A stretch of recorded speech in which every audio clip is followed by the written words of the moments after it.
The moment I got into the rideshare car, I froze. Pardon me, sir, I think you have the wrong car.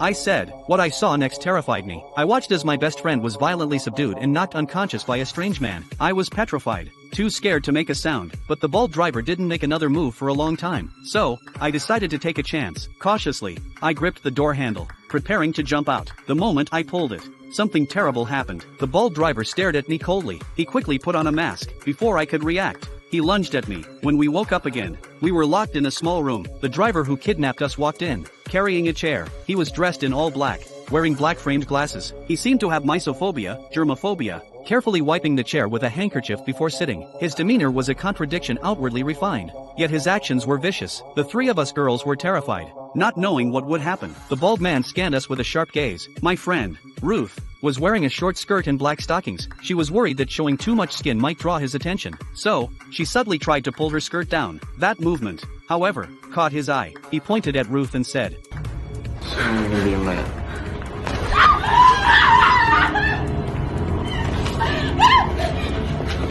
Pee on yourself. Pee on yourself. Ruth began to struggle desperately, but she was quickly carried out by the bald man. The other girl, Elizabeth, rushed to bang on the door for help, but it was locked tight. Hearing Ruth's heart-wrenching screams from outside, we thought she had been killed. Yet the next moment, the bald man shoved Ruth back inside. He was visibly disgusted, shaking his hand and looking like he might vomit. It turned out Ruth, in her extreme terror, had actually wet herself. This instinctive, physical reaction had directly triggered the bald man's mysophobia. He no longer wanted to touch the dirty girl. This gave Elizabeth and me a life-saving idea. We quickly wet our pants too, hoping to disgust him in the same way. Smelling the odor, he herded us into the bathroom. He warned us not to relieve ourselves on the floor again. That you are sacred food.